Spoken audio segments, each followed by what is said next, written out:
Kritisha, Ma'am, I do it, have started the recording. please. Ma'am, Shirish Agarwal. Ma'am started the Shirish, recording. Shirish, thank you everyone who started. Now let's come on.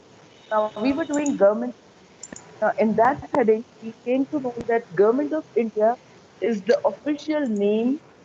The official name of Government of India is Union Government, or it is also known as Central Government. Then it is seated the republic in the with 29 states and 28 states and 9 union territories. India in outside countries, the correct international name of India is Republic of India, and it has at New Delhi as its capital the Parliament House, where the government comprises of three branches. And what are these? The executive, the legislature, and the judiciary. Now, the executive is number one. The executive branch is headed by the president. That means he is the whole sole head.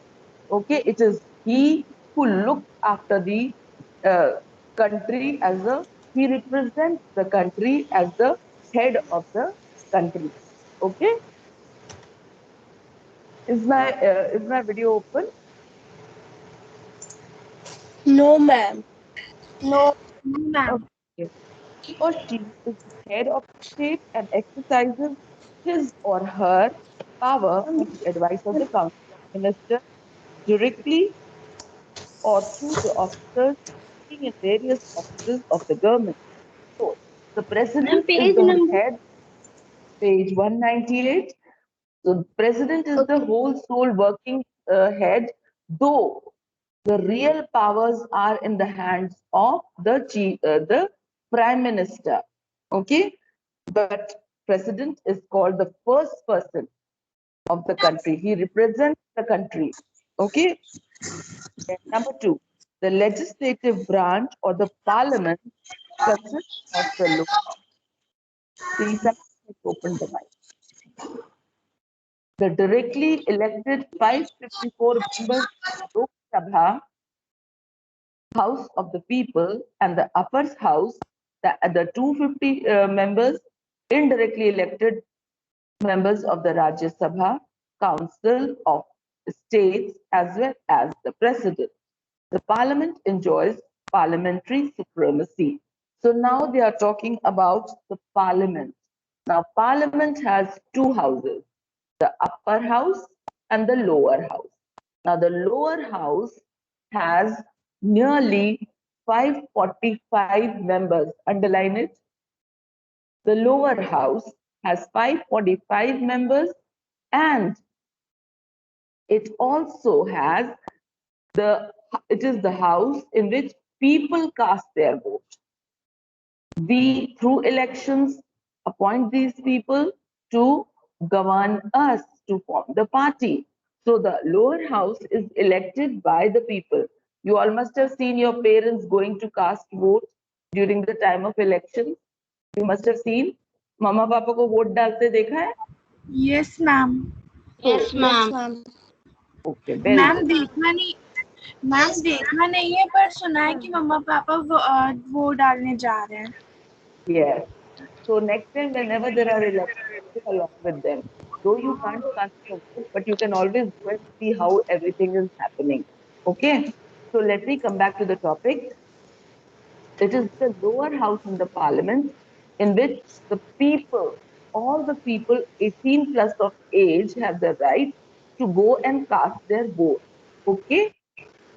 They go and they give their vote and they elect the people of their choice to form the government.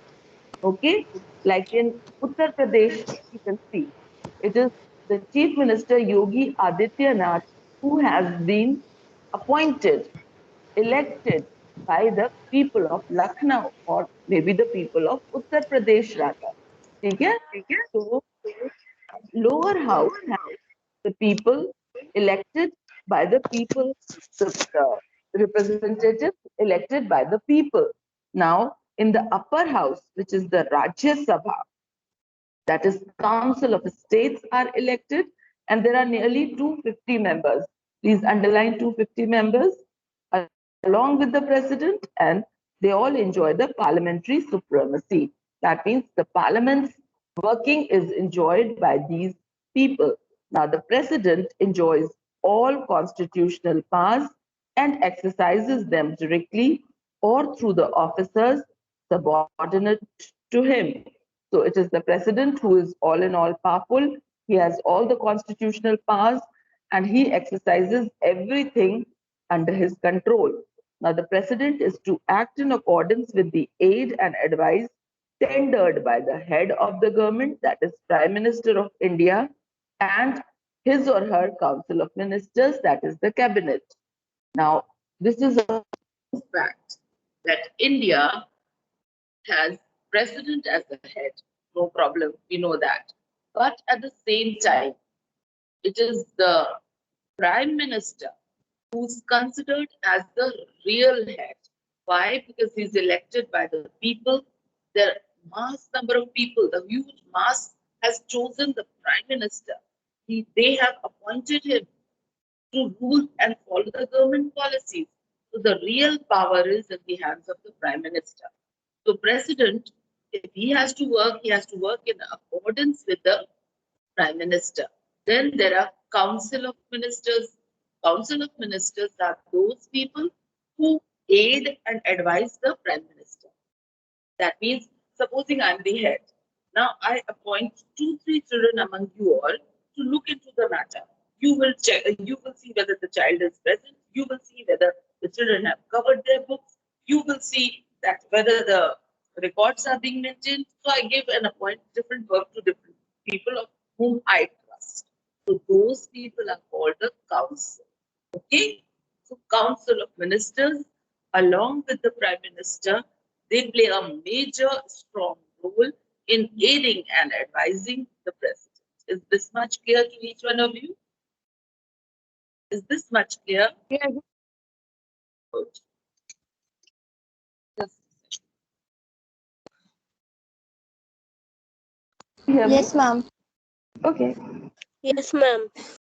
Thank you. Thank you for responding. Nobody khush ho jati when you all respond. Okay.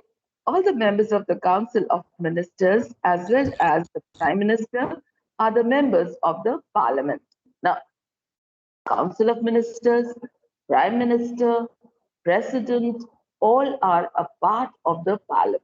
Now, what is the Parliament? It is that circular structure in Delhi that you see. Now, Parliament House is the place where the meetings of the Rajya Sabha and Lok Sabha happen. That means the upper house and lower house, they work in accordance sitting here in the Parliament. Okay? So it is here that the working goes on. Now we'll see here, if they are not, they must be elected within a period of 6 months from the time they assume their respective office. All the members of the Council of Ministers as well as the Prime Minister are the members of the Parliament. If they are not, they have to get enrolled themselves within the period of 6 months. Okay? The Prime Minister and the Council of Ministers are responsible to the Lok Sabha individually as well as collectively. So it is the prime duty of the government body to look into the matter, and they work as a whole soul body, okay, in making the government work. With the Council of Ministers, they all work in the Lok Sabha, that is the lower house. Now, coming to number 3, the judiciary. The judiciary has the Supreme Court. Okay, that means the super, okay, which is in the center, in the country, Delhi it is in. Whereas in every state, we have high courts. Okay, so let us see, for any justice to be given, we have the highest court of justice, Supreme Court, at its apex. Apex means top. 21 high courts and numerous civil, criminal, and family courts at the district level. So in the state level and at the district level, we have number of civil courts, criminal courts, and family courts. Okay. Now, the basic civil and criminal laws governing the citizens of India are set down in major parliamentary legislations such as Civil Procedure Code, the Indian Penal Code, and the Criminal Procedure Code. Please underline these three terms. Now, these are the basic terms which are followed if any case is to be filed. All the rules given in this, and this are to be followed and practiced. What are these? The Civil Procedure Code for all the civil matters, okay? The Indian Penal Code for all the matters, then the Criminal Procedure Code for the criminal work, okay? So all the civil, criminal, and family laws are to be followed, which are given in these three sections, okay? Now, the union and individual state governments consist of executive, legislative, and judicial branches.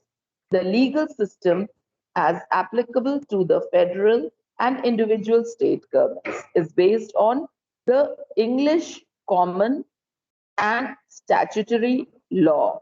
Please underline these two. I repeat, the legal system as applicable to the federal and individual state governments is based on the English common and statutory laws. So basically, English common and statutory laws are the set of laws on which the state works on any judicial matter. Okay, India accepts the International Court of Justice jurisdiction with several reservations. Now, anything for international, that means outside India, International Court of Justice, where all the countries, various countries, if there are problems between two countries, then who will decide?